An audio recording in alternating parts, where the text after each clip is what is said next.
Welcome to the Temple of Flame.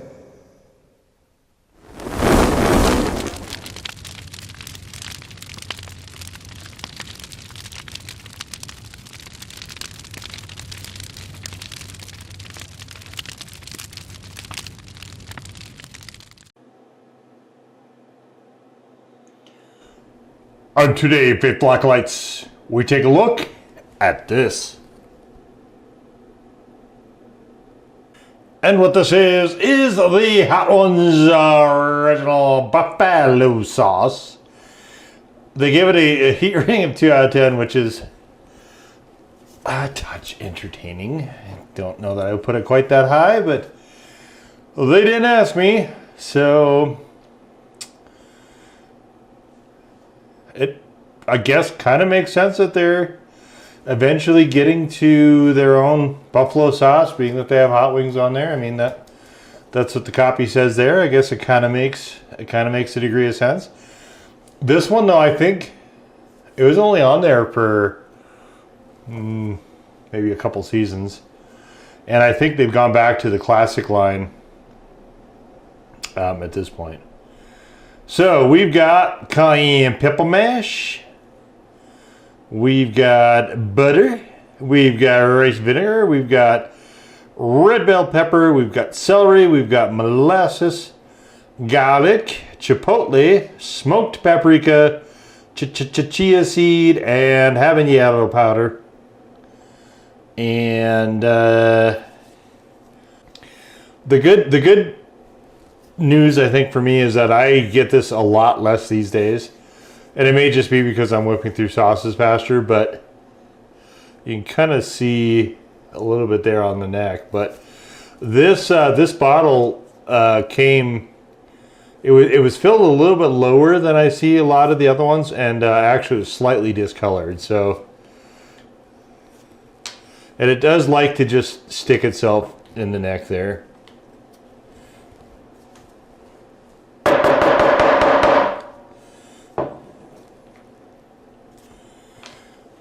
And I guess it's just going to stay, which is fine. This, I find the sauce just a touch frustrating because I'm not sure glass is the correct medium for this. I almost think this should be in plastic. It is very, very thick,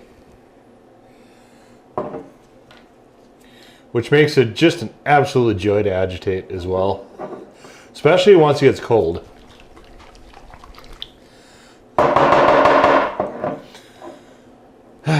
All right, well, so you can see it definitely is your, I guess in a way, your sort of typical buffalo sauce. So buffalo sauces, I think, tend to be either like a Louisiana style sauce, or they tend to be the variation where stuff gets mixed in to the equation. So butter or some sort of cream or a dressing or something along those lines.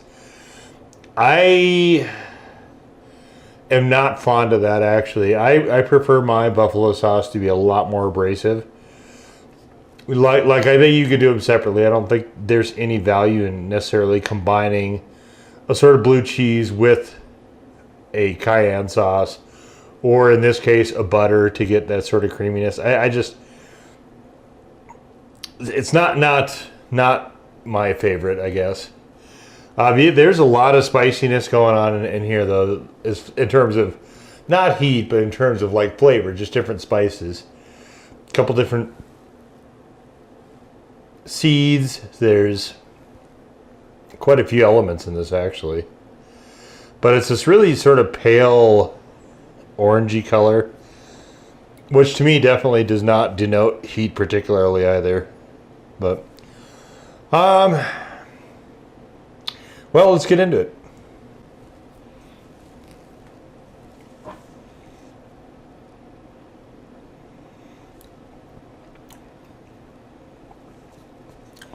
I mean, for a flavor perspective, it's fine. Like, it's very busy, though. Like, I like cayenne. The butter in there is, well, it's definitely thickening this up quite a lot. I mean, it's fine. It doesn't play too much into the flavoring here. There is, you know, this molasses, not so much either. This, I actually am kind of struggling to give it any heat at all. Despite, you know, cayenne and habanero both in there, it is very, very, very, very mild. This actually, I think, is probably the mildest of any of the Hot Ones branded sauces I've had by a lot. And I don't think the garlic Fresno or the chili maple, you know, in the classics line, which I think are both just fantastic sauces, those have, admittedly, heat is very, very low. It's a modicum of heat there as well. But it is higher than this. This is just, it is very smooth. Maybe they meant this to be a deceptive sort of sauce. I don't know. I'm not sure if this was the design they wanted, or this backstory behind this, from what I've been able to glean from some of Smoking Egg Curry's streams. Smoking Egg Curry, of course, does a lot of the Hot Ones branded sauces. Was that maybe they just put it out to just different hot sauce makers. We're looking for this style of sauce, and they just submit whatever. It sounded kind of like that's how that goes, and I think this one might be Karma's. And if that was the case where it wasn't particularly tailored, and they just like this the best out of the lot, I don't actually know. It is a really curious sauce, though.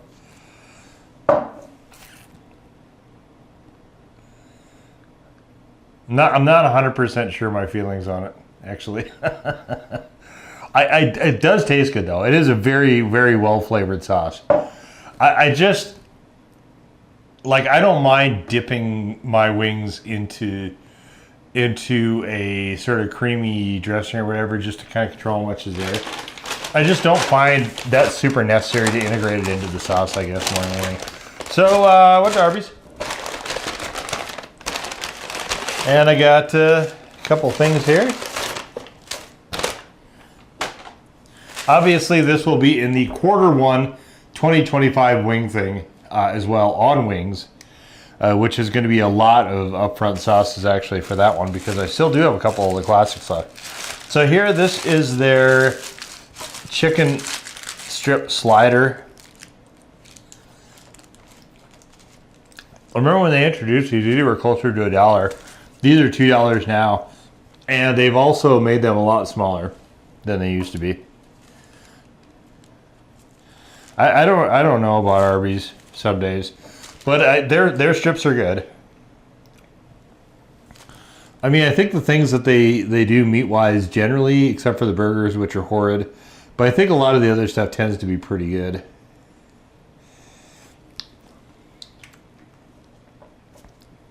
It just is, honestly, it's overpriced for what you get. There's no way one strip in this tiny, puny-ass little bun, no way this should be $2. No way.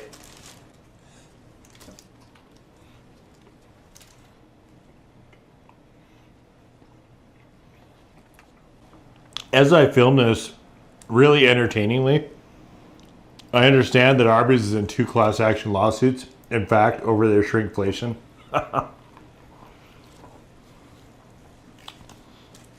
I don't think people should stop with them, though.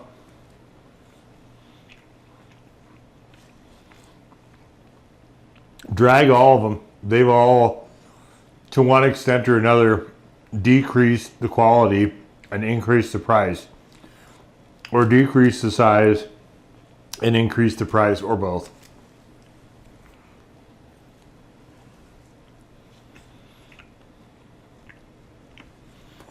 They do have a buffalo chicken slider, and theirs is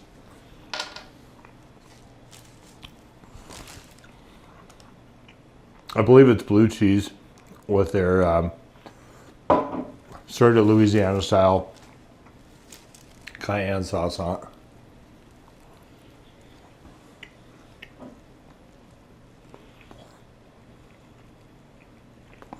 That's good. I've had it a time or two.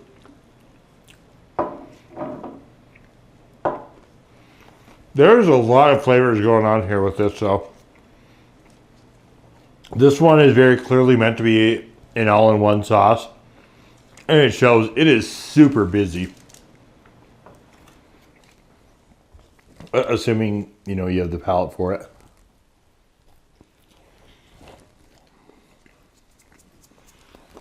Picking up bits of the celery and the chia and the garlic.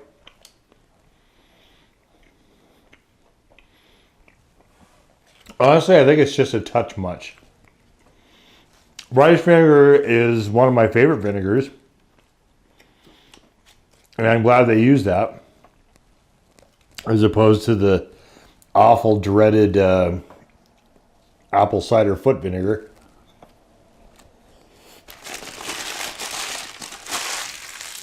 But you know what this is like? You know what this is like, actually? This is like some of the corporate buffalo chicken entrees. That's what this reminds me of. Maybe that's what they were going for. I don't know. But by no means a bad sauce. It's pretty solid as far as flavor-wise goes. But okay, so here we got the big fish.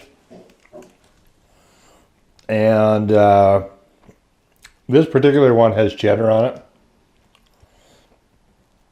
So I thought, hey, what if we just add extra creaminess? And this is almost half gone at this point.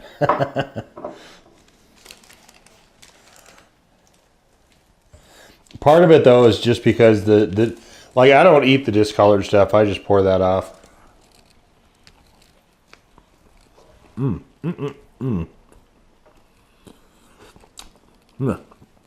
I got a bit much on that one.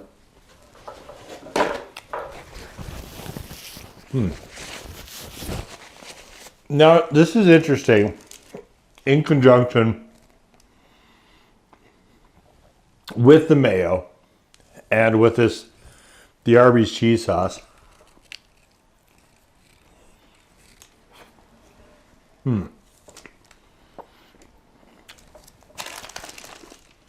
Because really, this sandwich is not meant, I don't think, to have sauces on it. When you add the cheese, the cheddar sauce or whatever. And I don't like tartar sauce as a rule, so I just deleted it and got mayo.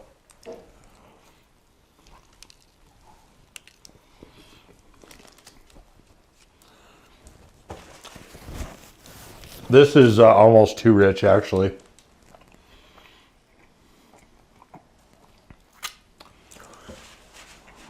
That's one of the things with this, was adding in some creams and stuff like that. I think it takes away a little bit. It's probably fine for just strictly wings, but when you start using it on other stuff, rather than cutting out or cutting down the richness, this is either adding to it, if not amplifying it.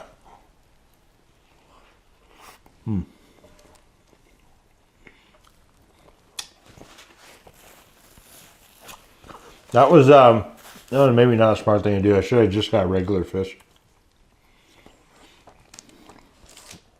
instead of the fish and cheddar.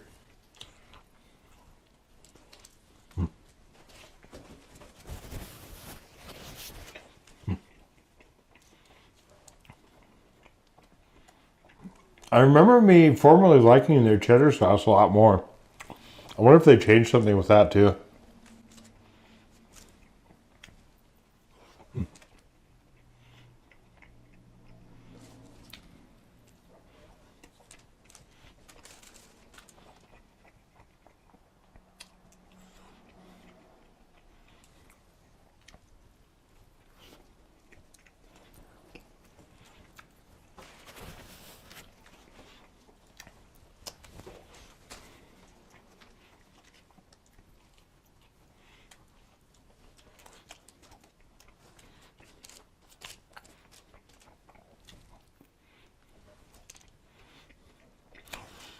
So it was good on the chicken. This Now, I happen to like a good Louisiana style on fish, shrimps, and so on. This one, I don't think worked on this fish and cheddar.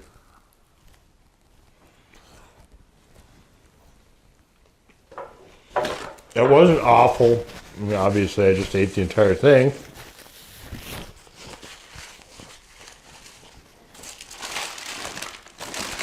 But I think that added creaminess is kind of playing against it a bit there.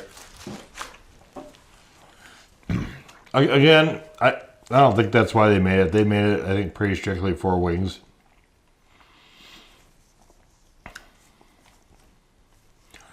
But they're calling it a hot sauce, not a wing sauce. So, and they're saying, hey, you can throw it on burgers and dips and salad.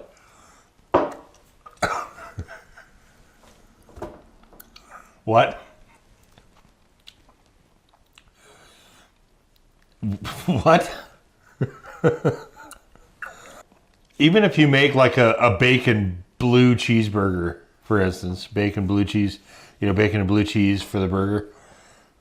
Generally, this kind of sauce won't go on that.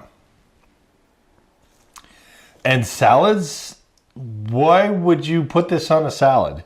Like, what kind of salad? Macaroni salad? Potato salad? What? I don't know where you would even put, like, I don't know what salad. Not a lettuce salad, I wouldn't think. What's the other thing? Dips. Well, let's think about dips. So I don't think they mean stuff like bean dips. I guess you could do it in a cheese dip, but they're probably meaning something creamy. Like a